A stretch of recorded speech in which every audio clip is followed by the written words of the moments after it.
¿Cómo estamos? Buenas noches, bienvenidos. Hoy nos toca último día de la semana y terminó con toda la semana política en la Argentina porque hoy cerró el coloquio de IDEA. Es sin duda el evento empresarial más importante del año, el evento donde se junta el círculo rojo de la economía.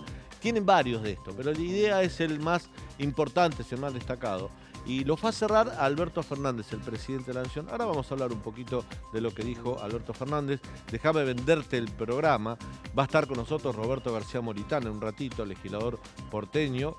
Con él vamos a hablar de muchos temas, ¿no? No solo de Juntos por el Cambio, sino de su participación en la sesión fallida de la legislatura de la Ciudad de Buenos Aires para quitar el impuesto a las tarjetas de créditos.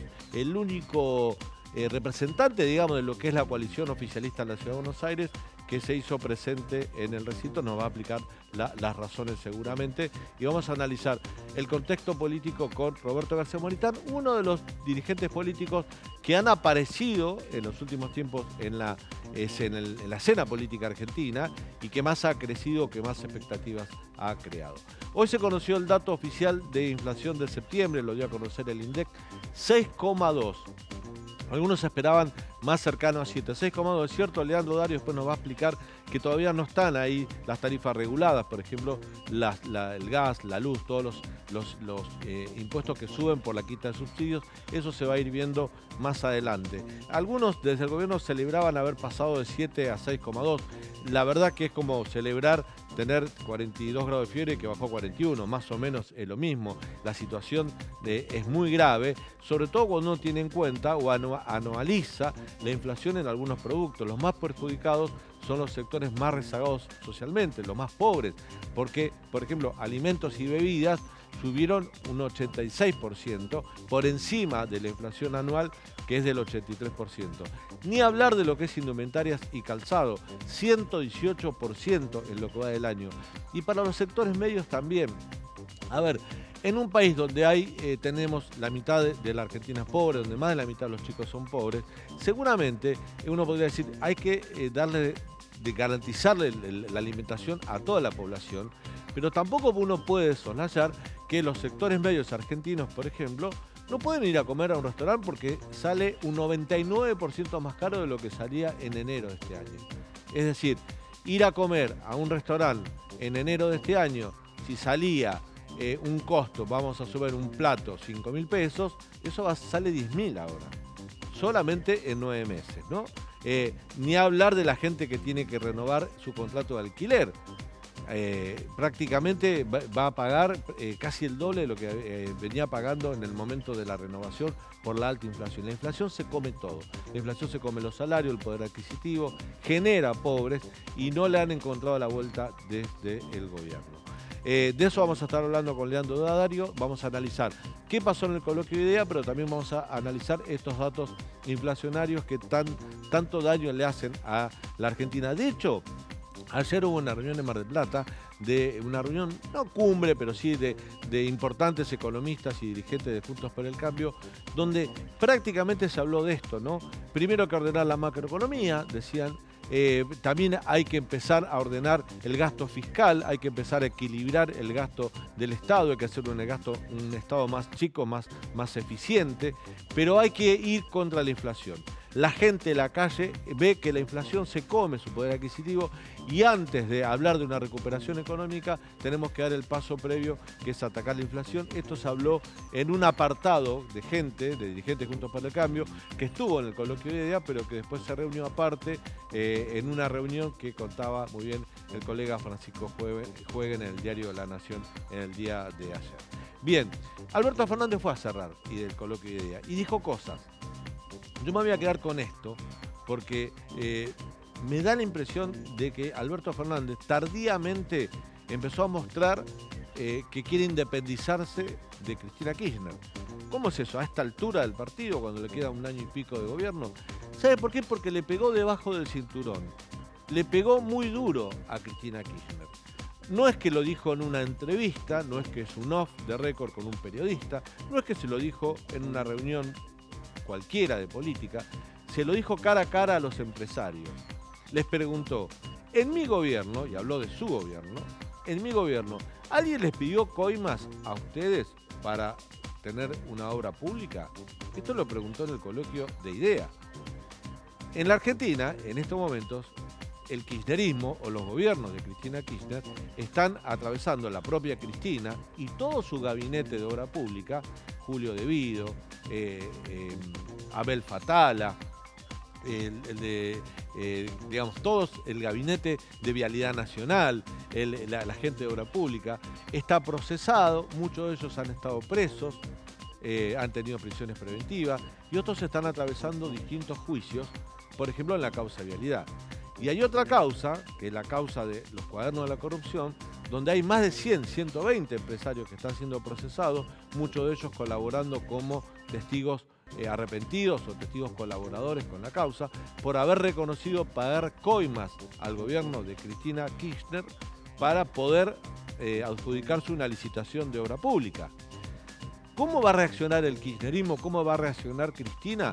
¿Se pondrá el saco Cristina? ¿Atenderá ese telefonazo que le pegó Alberto Fernández? Porque lo que está diciendo Alberto Fernández es: mi gobierno no es el de Cristina Kirchner. En mi gobierno a ustedes no se les pidió coima para llevar adelante una obra pública. No la nombró a Cristina. Seguramente Alberto en un rato, a través de Twitter o de algún medio o de algún exégeta que siempre lo interpreta, va a decir que no fue para Cristina, sino para decir que en general en su gobierno no hubo corrupción. De eso se trata un poco lo que van a explicar.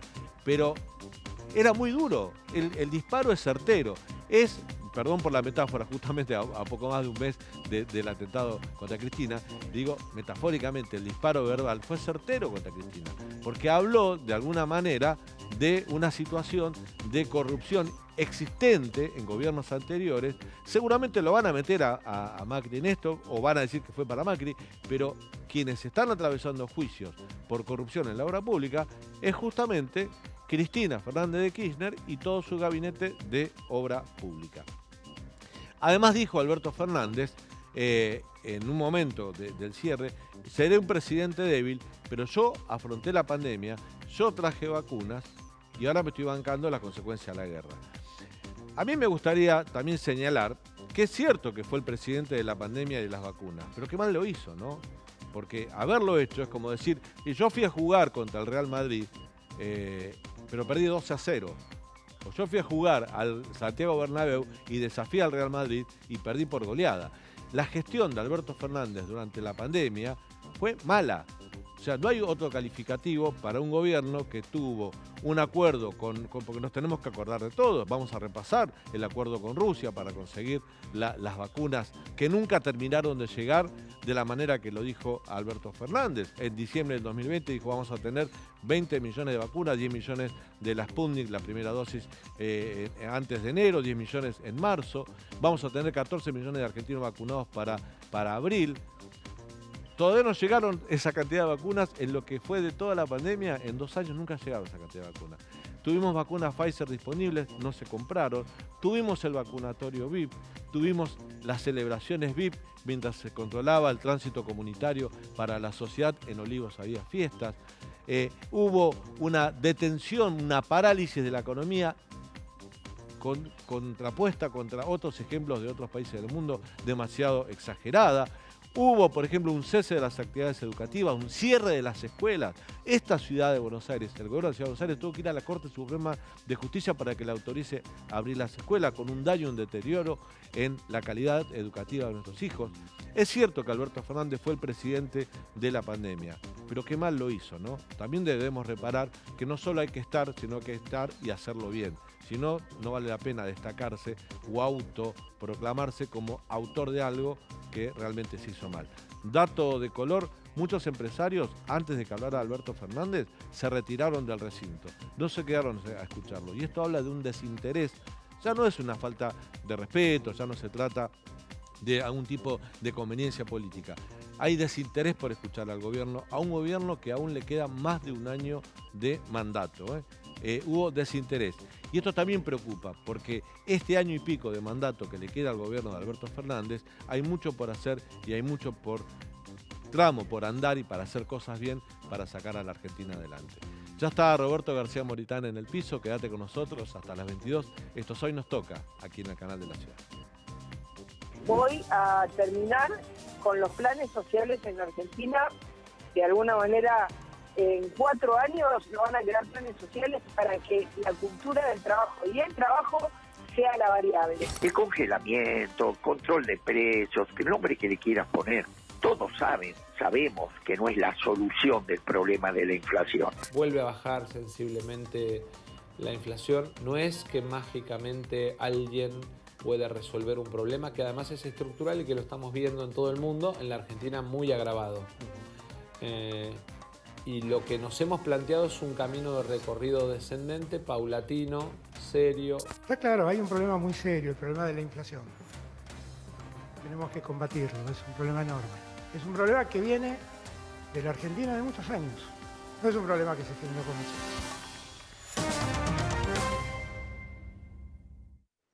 Muy bien, arrancamos el programa.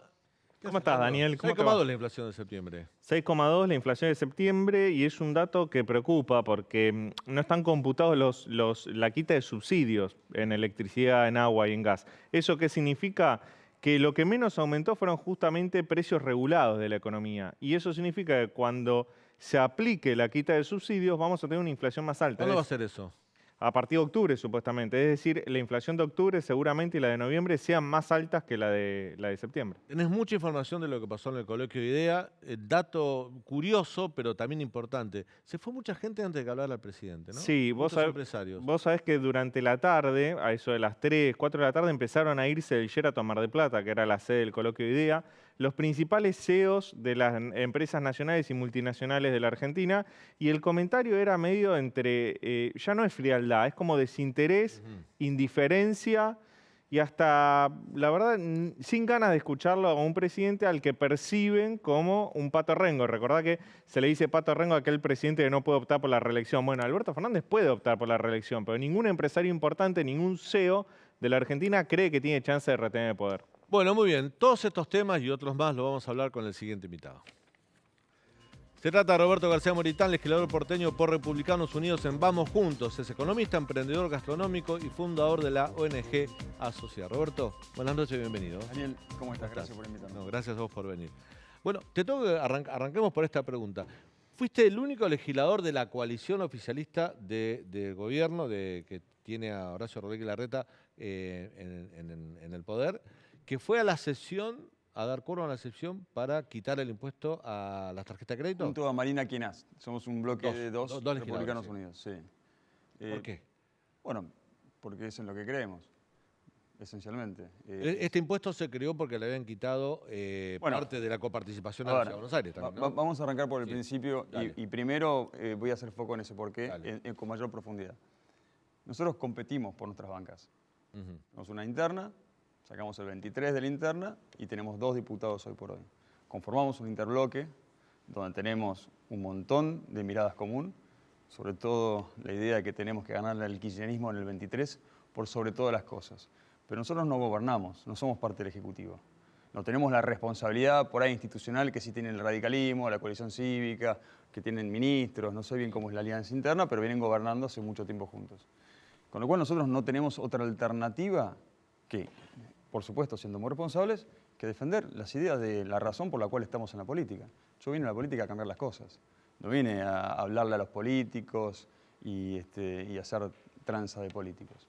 ¿Tuviste algún llamado de atención? ¿Algunos se enojó? No, por supuesto, no, se han portado siempre, se han portado como caballeros, porque entienden que nosotros tenemos voz propia. Ahora, públicamente, muchos compañeros del bloque dijeron que ustedes le hicieron el juego al kirchnerismo al intentar desfinanciar a la Ciudad de Buenos Aires. Está bien, qué sé yo. Fíjate que justo el bloque que tienen una líder que es la que generalmente cuando habla es la que más ruido interno genera. O sea, no pasa nada, son cosas de la política. Ahora, la realidad es, nosotros vinimos a cambiar las cosas, a mostrar con ejemplos que si decís algo lo tenés que mantener, a defender una conducta. Siempre vamos a trabajar por la baja de impuestos, por la administración muy responsable y eficiente del gasto público, la simplificación de trámites, quitar regulaciones. Esa es nuestra lógica ideológica. No podemos ir en contra de esa idea. Aparte, hubiera sido una contradicción brutal. Nosotros el 28 de marzo presentamos un proyecto no tan punjante como este, pero donde le pedíamos a Horacio, que después no lo dijo verbalmente, no hacía falta nada más que eso, pero no lo dijo verbalmente, que su compromiso era que cuando se devolviera esta quita violenta, intempestiva de la coparticipación en beneficio de Kicillof de 2.3, él iba a quitar ese impuesto. Pero bueno, las circunstancias dieron de que había que dar un mensaje a la sociedad y lo hicimos. Nosotros estamos trabajando siempre en defensa de lo que creemos. Y hubieron muchas veces que nosotros no acompañamos a todo Juntos por el Cambio. Hubo momentos que nosotros tuvimos que poner bien en claro que... Está claro que Juntos por el Cambio no es tampoco una coalición verticalista como es el peronismo. No, definitivamente no lo es. Son un conjunto de fuerzas políticas que tienen un objetivo en común, tienen ideas que por supuesto son comunes denominadores a la hora de hacer política, pero hay matices también, ¿no? Sí, nosotros somos esto. Además, tenemos dentro de nuestra estructura pyme, gente que viene de otro lugar, que viene con otra necesidad de expresarse de otra manera. ¿Lo consensuaste, perdón, con López Murphy? Justo te iba a preguntar, mañana tengo que entrevistar a López Murphy, justamente. Bueno, ¿Lo consensuaste con él? Le tengo que disfrutarlo mucho, Ricardo, porque realmente creo que es de lo mejor que hay en política en términos de profundidad y comprensión de los problemas. Sí, por supuesto, nosotros avisamos. Y eso hace también que la convivencia seguramente sea muy larga y con mucho trabajo en conjunto. Nosotros siempre decimos lo que pensamos y tratamos de actuar siempre en consecuencia. Roberto, contaba yo recién que en el coloquio de IDEA hubo un apartado en un momento que fueron economistas y dirigentes de Juntos por el Cambio relacionados con la economía y con la producción, y que hablaron de qué había que hacer, ¿no? Y dijeron, bueno, hay que ordenar la macroeconomía, hay que achicar el gasto fiscal, el gasto público, hay que hacer un Estado eficiente, como prioridades, ¿no? Y bajar la inflación. Digamos, si nosotros no hacemos eso, que es lo que la calle pide, bajar la inflación, no podemos hablar de reactivación económica. ¿Coincidís con eso? Pero estamos hablando, aparte, fíjate que estamos en el medio de un veranito, ¿no? Un veranito económico donde las buenas noticias de Estados Unidos parecen llegar cada tanto, entonces dentro de todo parecería que nos refinancian la deuda, que nos dan waiver, que Daniel, es eso. ¿Cuánto fue la inflación de hoy? 6,2%. 6,2%. Es un desastre lo que está pasando. Lo que pasa es que es tan desastre lo que estamos viviendo que ya no nos llaman la atención los números. Son números. La gente se está muriendo de hambre, de verdad. Yo no hay día que no me cruce con un jubilado en la calle y no se largue a llorar. En las recorridas que hago con los comercios, los tipos me dicen, no llego a cubrir mis costos. O sea, mientras que hablan del déficit fiscal y hacen todas estas descripciones técnicas, la gente en la calle la pasa mal. Y siguen paviando, diciendo, cruzando, viajando, con sus comitivas enormes. Es de un nivel de irresponsabilidad nuestra dirigencia política, que ya la gente no lo aguanta más, no lo soporta más, a ninguno. No es de extrañarse que se le hayan levantado. Lo que es de extrañarse es cómo no se le levantan a todos. ¿No te extrañó que muchos empresarios se levanten antes de que hablara Alberto Fernández hoy en IDEA? Lo increíble es que todavía los empresarios sigan yendo a escuchar a nuestros políticos. O sea, pero no estás hablando, Alberto, estás hablando de nuestros políticos, porque también había políticos opositores, ¿no? Y bueno, yo creo que tenemos que hacer un enorme replanteo de cómo estamos haciendo las cosas, pero brutal replanteo, con lo cual ya no hay que hablar más de las cosas, hay que dar ejemplos en cada una de las conductas, hay que ahorrar como si tuviéramos muy pocos dólares en nuestras reservas. Así tenemos que actuar, como si tuviéramos con responsabilidad. Es que tenemos pocos dólares. Es que tenemos poco, y bueno, gracias, Daniel, es que tenemos tan pocos recursos que los tenemos que cuidar como si fueran oro, porque ¿sabes qué? Lo peor de todo es de la gente. Pero Roberto, vos sabés cómo funcionan este tipo de reuniones como el coloquio de IDEA. No son empresarios pymes, son grandes empresarios o CEOs de multinacionales. Los políticos van a hablar justamente para obtener financiamiento para sus campañas políticas del año que viene y los empresarios los financian con algún interés seguramente. O sea, estos no son empresarios pymes, por eso se quedan los empresarios ahí. Han apostado a los caballos equivocados, que apunten mejor también la puntería.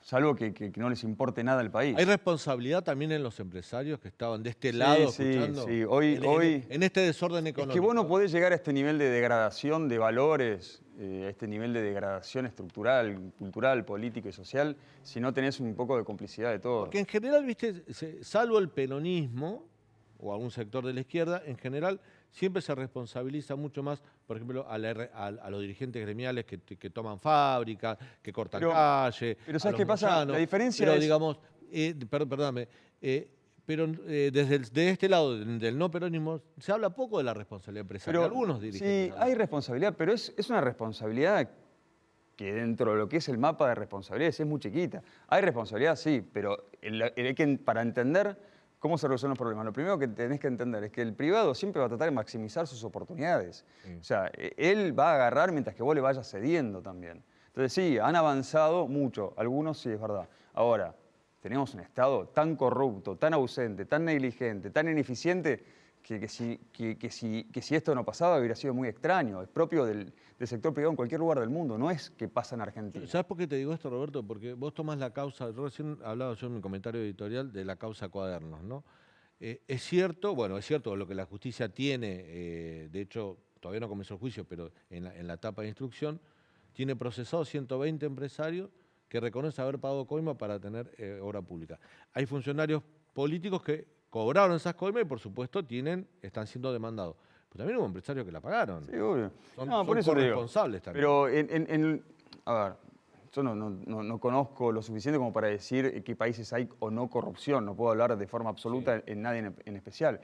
Pero sí te puedo decir con mucha claridad es que los lugares donde tiene instituciones que funcionan, donde tiene una justicia que funciona, donde tiene una fuerza armada que no es corrupta y que funciona y están entrenados, estas cosas pasan menos. O sea, lo que tenemos que hacer es reconstruir los valores de la Argentina a partir de buenos ejemplos y devolviéndole credibilidad a nuestras instituciones. Es imposible lograr esto si está lleno de militantes, tipos que están todo el tiempo batallando por ideales que solo le conviene a ellos en términos económicos o para poder preservarse en un trabajo, o andás a ver bien por qué.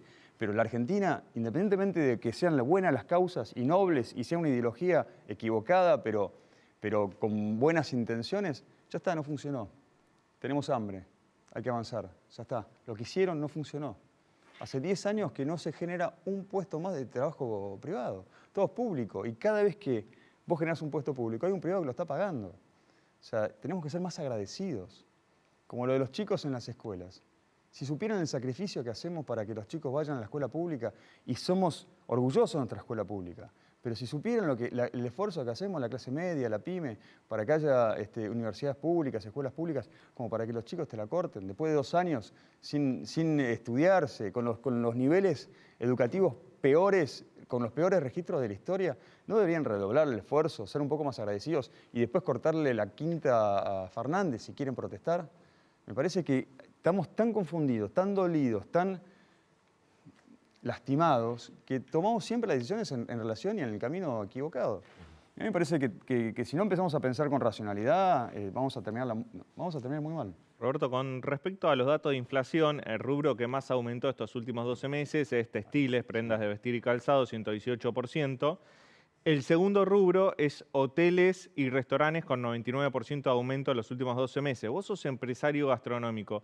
¿A qué adjudicás? ¿Puede ser que tenga que ver con el cierre de la pandemia que hubo el año pasado en abril-mayo? ¿O a qué adjudicás que ese rubro haya aumentado tanto? Primero porque es nuestro bien de lujo. Hoy el argentino no se compra departamento, ningún tipo de vivienda, no tiene relojes caros porque te lo roban. No hay acceso al crédito tampoco. No tiene acceso al crédito, pero tu bien de lujo hoy por hoy es salir a comer. Y hay otra cosa más, que es consecuencia de estas sociedades que viven constantemente en crisis desde hace tanto tiempo. Vivís como si no hubieran mañana. Reforzado, por supuesto, del encierro de la pandemia. Pero somos una sociedad que solo se dedica a consumir y no nos dedicamos a producir. No ahorramos, porque no podemos, no producimos, solo consumimos. Por eso cada día estamos más pobres. Y sí, por supuesto, hay algunos rubros donde está focalizada toda la demanda y funcionan y se van adaptando, además hay una inflación galopante, pero es cada vez menos. Este sistema de consumo solo te lleva a que muchos van a funcionar mucho tiempo, pero en el camino se van a ir quedando también, porque la gente va a empezar a elegir. Lo que está pasando en Argentina, a pesar de que parece que algunos rubros están funcionando, es un desastre. Se están empobreciendo todos los argentinos todos los días. Bueno, la inflación genera eso. Pero también hay cosas que están estructuradas en Argentina o que vienen de hace muchos años y uno ya dice, bueno, estos subsidios, estas promociones industriales, estos beneficios que tienen algunas regiones del país, no sé, desde que tengo uso de razón siempre estuvieron. Hoy la coalición cívica, por ejemplo, presentó un proyecto para derogar el privilegio de la promoción industrial para Tierra del Fuego, porque dice que en definitiva se están beneficiando 4 o 5 empresarios que ganan más de lo que deberían ganar porque tienen beneficios arancelarios, impositivos, y que en definitiva te meten en el mercado productos tan caros como si no tuvieran esos beneficios arancelarios. ¿Acompañarías vos una iniciativa así? Te tenía que estudiarlo. Lo que yo sí te puedo decir es que en términos generales, cada vez que interviene en el sector privado, el Estado hace un desastre. Meta como se meta. Hay que dejarlo funcionar solo. No nos metamos en cosas de las que no entendemos. Como que me quiera poner yo a dirigir la escuela técnica de donde va. Un Estado, a ver, Willy Brandt, que era un socialdemócrata y muy importante en el resurgimiento económico de Alemania, decía, necesitamos todo el mercado posible, pero con todo el Estado necesario. Digamos, hay un Estado que es necesario para regular o para dejar que ese mercado tenga reglas de juegos parejas. Bueno, claras, ¿no? evidentemente dependerá de cómo uno interpreta lo necesario. Yo siento que el Estado tiene que generar las condiciones para que podamos competir en un orden, con reglas de juego, pero que podamos competir libremente. Si el Estado interviene, esa competencia ya tiene... Es desigual. Tiene vallas, y sí, por supuesto. Y fíjate ahora con los 40 tipos de dólares que tenemos. Los dólares lobby se deberían llamar, ¿no? Depende del nivel de capacidad de destrucción que tengas, o el de amiguismo es el dólar que te conviene. Y nosotros decíamos ayer con Leandro que Perón decía, donde hay una necesidad hay un derecho. Parece que este gobierno peronista entendió, donde hay un reclamo hay un dólar. Hay un dólar. Claro, bueno, es estas cosas no pueden pasar, porque lo que termina generando es otra vez más desigualdad ante la ley. Hay industrias que pagan el 50% de impuestos para exportar. Si hay algo que la Argentina necesita desesperadamente es exportar sus productos. O sea, necesitamos productos competitivos, de buena calidad y buen precio para que podamos competir al mundo. Si no, vamos a seguir siendo pobres. Si no empezamos a hacer negocios con el mundo, la Argentina va a pasar unos años muy difíciles. Yo sé, Roberto, porque te he entrevistado varias veces, incluso en la radio, que te gusta hablar de estos problemas. Te gusta dar tus ideas y contarnos. Prefiero hablar de cosas lindas, te juro. No, pero digamos, en tu faceta política. Pues yo te quiero llevar a la política partidaria unos minutos. Sí. Se está hablando mucho si Patricia Burley, dentro de Juntos por el Cambio, ¿no? Si Horacio Rodríguez Larreta, si Macri juega o si Macri no juega, si Facundo Manes. Y nos habla de López Murphy, digamos que ya fue candidato a presidente, hizo una gran elección, también fue en el 2003. ¿Pensás que tiene ganas? ¿Cómo lo ves? Primero te diría dos cosas. Primero, falta mucho. Falta mucho en serio. No es el tiempo calendario normal. En un mes empieza el Mundial. Termina el Mundial, viene la vacación y ya tenés el cronograma electoral ahí. Es que es así, es exactamente como dijiste. Tenemos una vida hasta el Mundial. Sí. En el Mundial nos transformaremos en otra cosa, tendremos otra vida. Eso pasa siempre. Sí. Vamos a reencarnar en el Mundial. Y después del Mundial vamos a vivir otra vida. Ese diciembre va a ser, ese fin de diciembre, esas fiestas van a ser diferentes, esas primeras vacaciones frente al 23. Y después vamos a ser otras personas por cuarta vez, con lo cual, después de pasar por todas estas etapas, van a subir y bajar candidatos un montón de veces. Ricardo dice lo más inteligente que escuché de ningún político por ahora en mucho tiempo. Dice, muchachos, si nosotros no empezamos a hablar de los problemas y cómo solucionarnos, y no vamos con un programa que tenga clarísimo el paso a paso de qué es lo que hay que hacer, para que después ninguno se haga el vivo y no agarre un ministerio y lo use para autobombo y hacer campaña para él, o para negocios, que tenga bien el paso a paso minucioso de lo que hay que hacer, no discutamos, porque todavía no sabemos bien si estamos de acuerdo, no estamos de acuerdo, o sea, de qué se va a tratar el esfuerzo de lo que viene. ¿Quiénes lo van a hacer? ¿Qué pasa cuando públicamente los líderes de Juntos por el Cambio se matan por una candidatura? No, pero es lógico, o sea, todos saben que Juntos por el Cambio va a ganar y ven una oportunidad que por ahí en otras circunstancias no se le daría. O sea, hoy por hoy el que se presente Juntos por el Cambio es presidente de la Argentina. Por supuesto lo quieren todos. ¿Qué opinas de Mauricio Macri? Que le aportó a la mesa de la política algo que necesitábamos fervientemente, que era de vuelta volver a hablar sobre los valores, sobre conducta, sobre la institucionalidad. Muchos le adjudican a Milei el haber puesto sobre la mesa la idea de la crítica a la política. Yo creo que fue Mauricio el que empezó con la crítica a la política. Después él, bueno, por supuesto, es parte de un sistema, pero llegó a la conversación un lugar que fue por lo menos desde un diálogo diferente. Ayer habló en una entrevista en un canal colega, Mauricio Macri, y dijo, habló de para qué hay que ser gobierno, ¿no? Y dijo, yo voy a apoyar a los radicales, a Patricia, a Horacio, el que sea, pero tengamos en claro para qué, ya estuvimos en gobierno, tenemos experiencia. Yo decíamos ayer acá, analizando esa entrevista, que se puso como una especie de patriarca de Juntos por el Cambio. Yo ya estuve ahí, ya estuve en el poder, yo conozco algo que ustedes no conocen, déjenme ayudar. Ese lugar a él le puede llegar a dar mucho poder.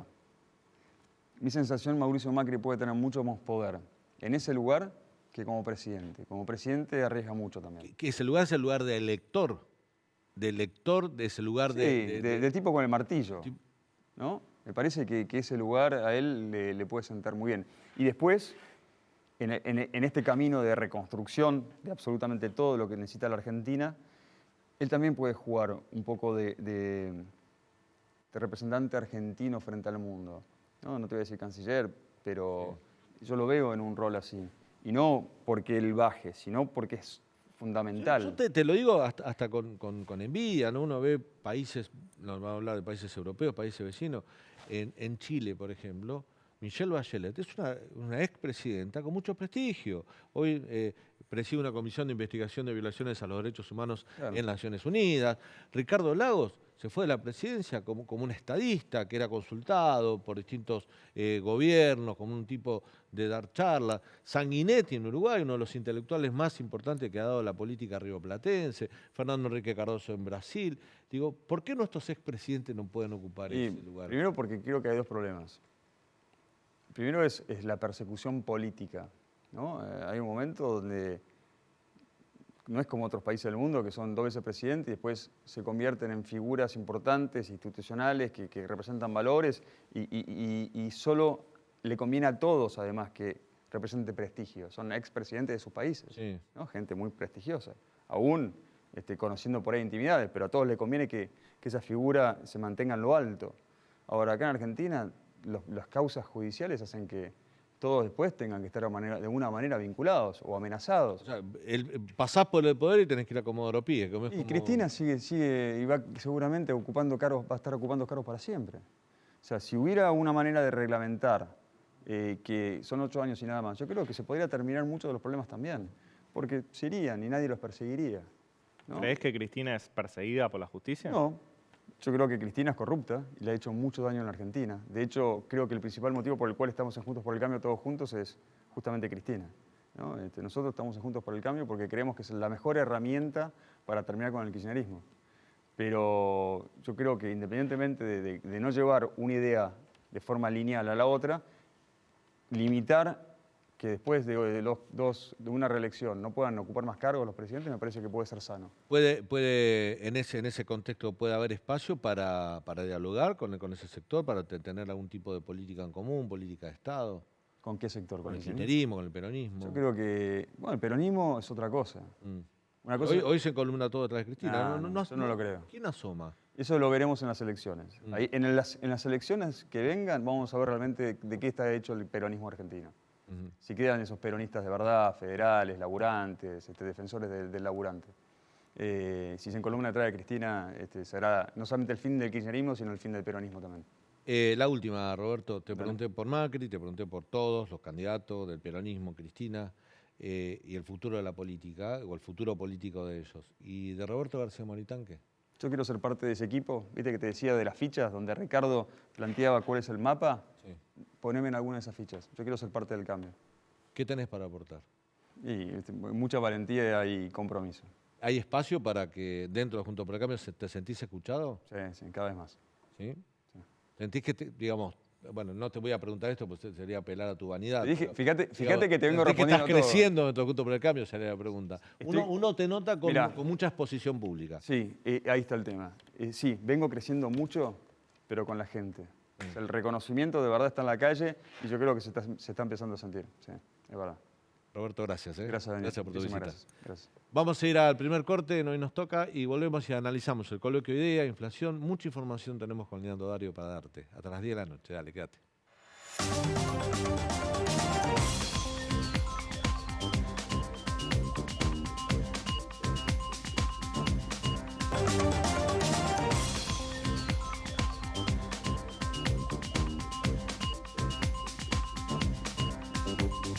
a aprovechar una oportunidad en nuestro país, uno se olvida de la variable Argentina. Nunca ponemos si Argentina es una variable, si es una cuestión o no, si tenemos que seguir en nuestro país o no.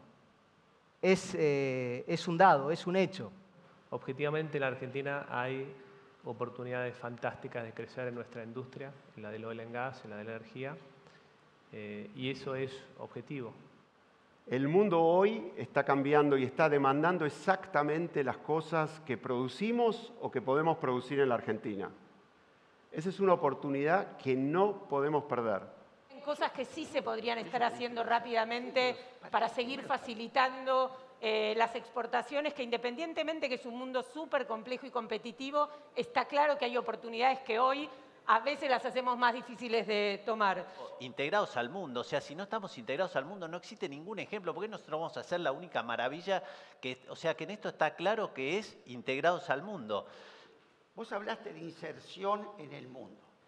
Si Argentina, además, lo que tenemos que discutir, ¿con qué modelo te querés insertar? ¿Te querés insertar vendiendo poroto de soja o biocombustible? Y la confianza es la base de ceder, porque claramente para tener una posición en el mundo, de poder avanzar, poder abrir negociaciones, para dar también de alguna manera hay que entregar alguna parte de nuestros mercados o alguna parte de algunos privilegios. La economía argentina en los últimos 10 años no tiene la capacidad de generar el empleo de calidad que a todos nos gustaría que se genere. El mercado, como el agua, va encontrando, digamos, su camino, pero ese camino, insisto, es un camino que nos hace perder a todos. Nosotros lo que planteamos es, esta es nuestra meta con estos recursos. Si ustedes de estos 4.7 del producto bajan algo, no lo queremos imputar a más gasto. Lo queremos imputar a menor déficit, porque queremos dar la señal de que buscamos el principio de austeridad. Esto no pasa en ningún país del mundo, que una empresa pyme, masivamente todas las pymes de cualquier sector de actividad económica en cualquier lugar del país, tengan miedo de contratar. A la empresa yo no le puedo sacar más de lo que puede pagar, pues si no termina sacándome el laburante. Y sí le tengo que sacar lo que le tengo que sacar para que tengan una vida digna los trabajadores. Creo que este es el momento de dialogar, de encontrarnos, de buscar esos consensos que durante tiempo se nos han negado y empezar a crecer de manera sostenible. Y si crecer es un gran esfuerzo, creo que todos tenemos que ceder un poquito para poder lograrlo. Bien, el coloquio de idea, empresarios, el círculo rojo de la economía argentina. Ceder para crecer era el lema, Leandro, pero ¿quién tiene que ceder? Bueno, ceder le ganó a crecer, porque se habló más de ceder que de crecer. La economía argentina no crece hace 10 años, Daniel. Y es interesante, Daniel Herrero, que era justamente la persona que veíamos ahí en pantalla. Justamente hablaba de ceder, ¿no? Claro, es de Toyota, de la industria automotriz, y es un empresario que siempre fue muy dialoguista, no solo con el gobierno nacional, sino también con sindicatos. Bueno, eso logró que Toyota tenga una alta productividad, pocos paros. Es un empresario muy dialoguista y moderado, ¿no? Pero empresarios del sector energético decían, bueno, nosotros ya seguimos un montón. Ahora que tiene que empezar a ceder el gobierno con esto de que nosotros no podemos aumentar tarifas porque es un servicio regulado y ahí viene la quita de subsidios.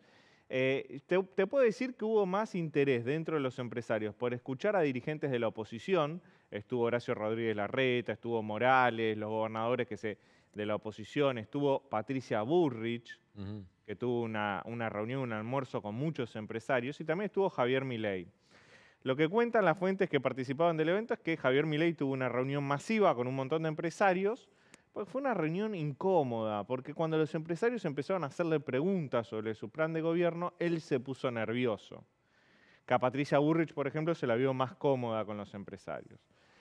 Y mucho, como decías vos, desinterés por la figura de Alberto Fernández. El ministro o la figura del Frente de Todos que más interés generó fue Sergio Massa, que no participó presencialmente. Mandó un video, ¿no? Había un video grabado. Hizo una entrevista grabada porque él está en Washington en estos momentos, pero había un interés por escucharlo al ministro de Economía.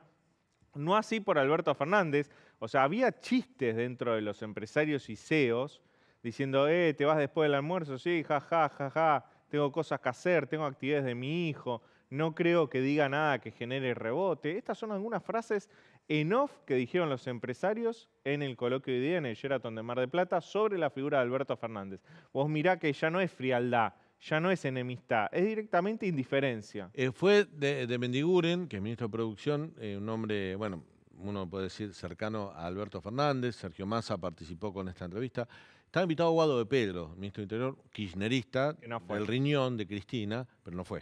O sea, el kirchnerismo no fue. El kirchnerismo no fue, no hubo ninguna figura del kirchnerismo puro. La figura más cercana a ese espacio es Jorge Capitanich, gobernador de Chaco, que sí estuvo presente, pero ni Guado de Pedro, que es el ministro del Interior, que uno de los funcionarios del Gobierno Nacional que más diálogo tiene con los empresarios, fue invitado y declinó la invitación, y el otro que no fue Axel Kicillof, que también está invitado.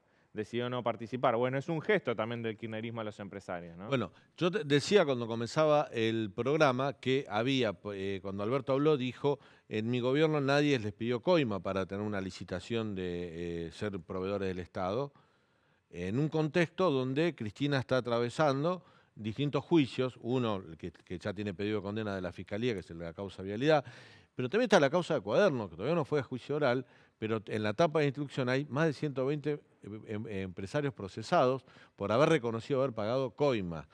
Muchos de esos empresarios, algunos estaban ahí en ese coloquio y algunos eran de las empresas de las cuales estaban procesados en esa causa, ¿no? ¿Cómo tomaron esto? Porque algunos colegas que estuvieron presentes decían esto, ¿no? Y lo comentaban recién en Twitter. Claudio Saboya, un colega del diario Clarín, lo comentaba muy bien. Muchos no se querían quedar y otros se quedaron para escuchar al presidente y se arrepintieron de haberse quedado.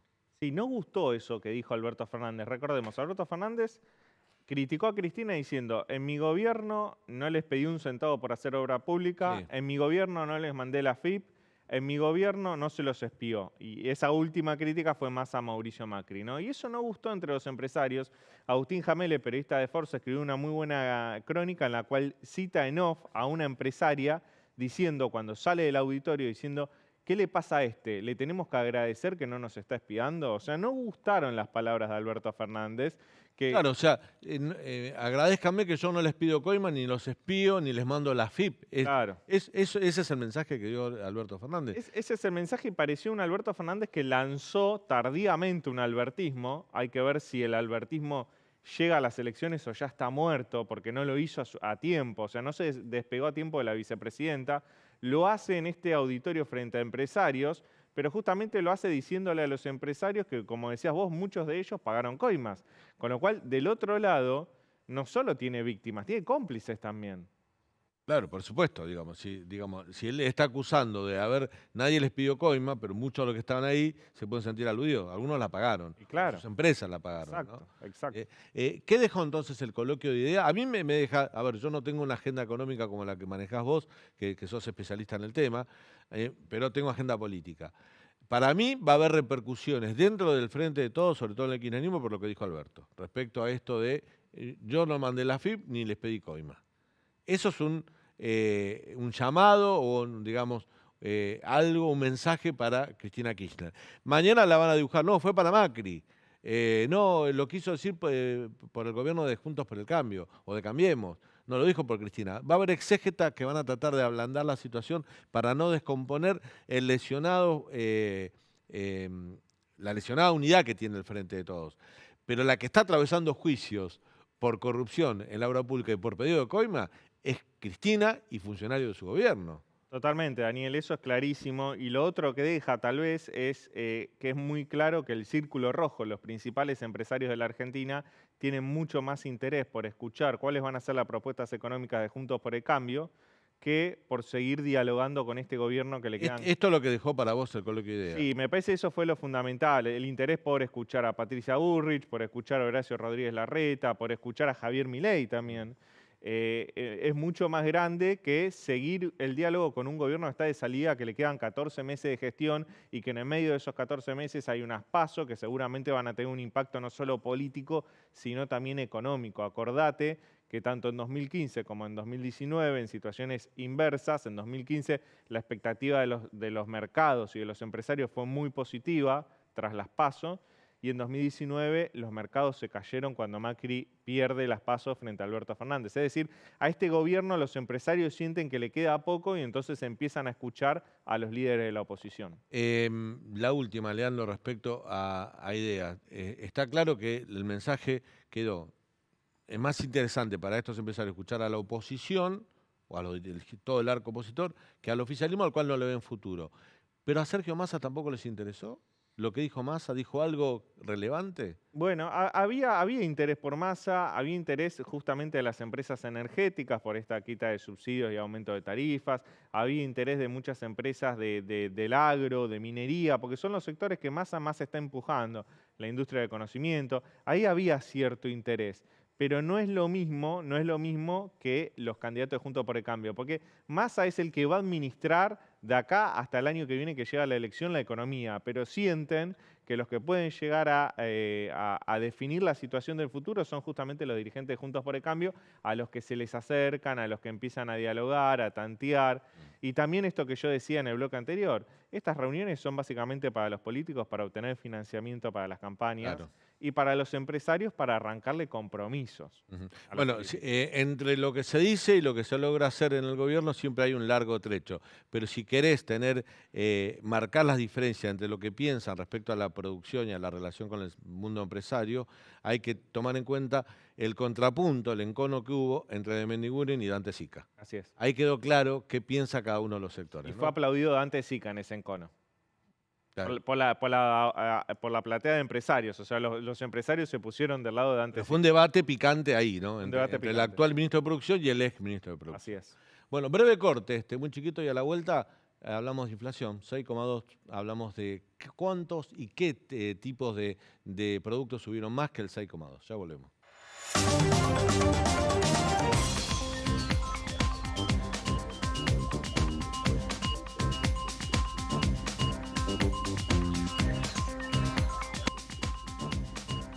Bueno, último bloque de hoy nos toca, 6,2 la inflación del mes de septiembre, de acuerdo a lo que informó hoy el INDEC, pero hay productos que subieron por encima de ese promedio estadístico que conocimos hoy. Sí, Daniel, es una inflación menos de la esperada. Recordemos que el mes anterior hubo un 7% de inflación, el anterior incluso 7,4%, el mes fatídico de julio, cuando se fue Martín Guzmán del gobierno.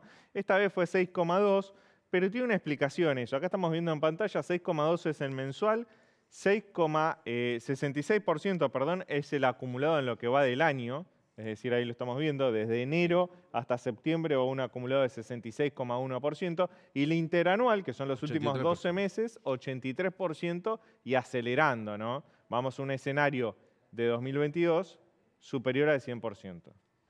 Y 6,2% yo te decía, fue menos de lo esperado, pero fue menos de lo esperado justamente porque el gobierno todavía no pudo implementar la quita de los subsidios, que iba a efectuarse en septiembre y se pateó para octubre. Es decir, esto tiene que ver con precios regulados de electricidad, de agua y de gas que no subieron, entonces te tiró el número para abajo.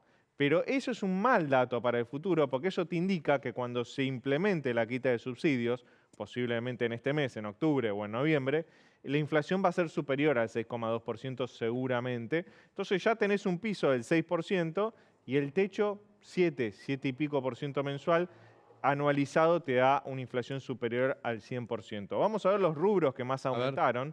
Y siempre tenemos en primer lugar al mismo, siempre pole position. Vestir y calzado, sí. Sí.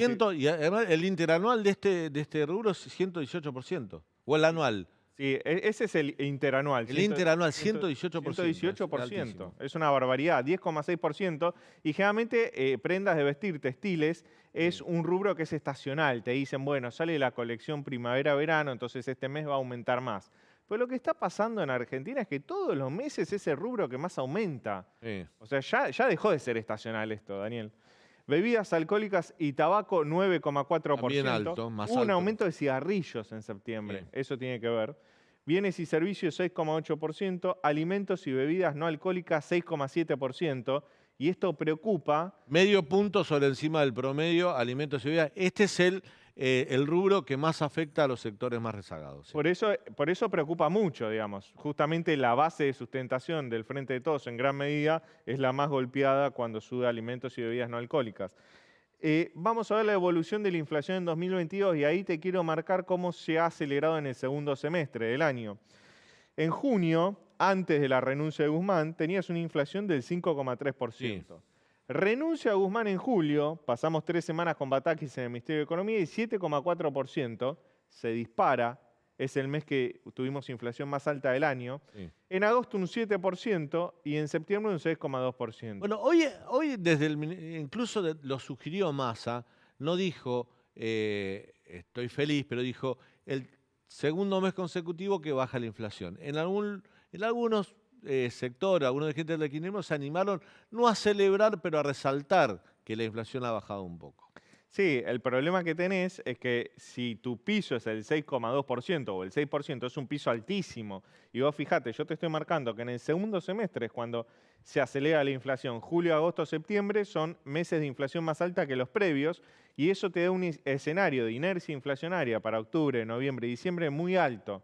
Con lo cual el escenario de que vamos a superar el 100% de inflación anual cada vez está más cerca. Vos fíjate, mes a mes el interanual sube. ¿Qué pasa si se repite entre un 6 y un 7 de acá a diciembre? Vas a tener justamente 100, 101, 102%. Si tenés 7%, vas a estar más cerca del 105% de inflación anual. Si tenés 6, más cerca del 100, 101. Pero el gobierno está ante un problema, que es esto de que tiene que corregir precios relativos. ¿Qué es precios relativos? Los precios atrasados de los servicios públicos, electricidad, gas, agua. Esos precios relativos no fueron corregidos aún. Si se corrigen va a aumentar la inflación. El otro precio relativo que está atrasado es el precio del dólar oficial. Si el gobierno devalúa en un plan de estabilización, la inflación también se te va a disparar. Claro. Y todavía no lo hizo el gobierno, con lo cual el escenario del último trimestre es muy desafiante, muy complejo y todos los economistas lo que dicen es que va a seguir subiendo la inflación. Hablé con un economista que trabaja con Martín Redrado y me decía, esto es una escalera que la inflación sube peldaño a peldaño y el escenario que estamos haciendo es un enfriamiento de la economía con un aceleramiento de la inflación, que es uno de los peores escenarios que te pueden pasar. Bueno, falta saber si este plan de estabilización, de congelar precios y salarios, que hoy de alguna manera lo desmintieron, un poco de miniguno, después Massa dijo que es como pisar la manguera, dice el agua no sale, pero el agua está, después cuando levantás el pie sale con todo, o sea, lo que no permitís que aumente hoy va a aumentar dentro de 3 o 4 meses. Sin embargo, algunos están esperando que Massa vuelva de Washington y que anuncie alguna política de shock. Sí, se habla de eso. Se habla de que lo anunciaría durante el Mundial. Recordá que Argentina empieza a jugar en el Mundial el 22 de noviembre. Entonces, entre fines de noviembre y diciembre, la especulación es que el Ministerio de Economía anuncie un plan de shock y estabilización. Ese es el dato, ¿eh? Con fecha y todo, como lo dio Leandro Dario. Gracias por habernos acompañado. Buen fin de semana. Feliz Día de la Madre para todas las mamás, para los que la tienen, para los que no las tenemos también. Un beso al cielo y que la pasen bien, ¿eh? Nos la esperamos el próximo lunes, como siempre, 9 de la noche, aquí en el canal de la ciudad con esto que Hoy Nos Toca. Hasta el lunes.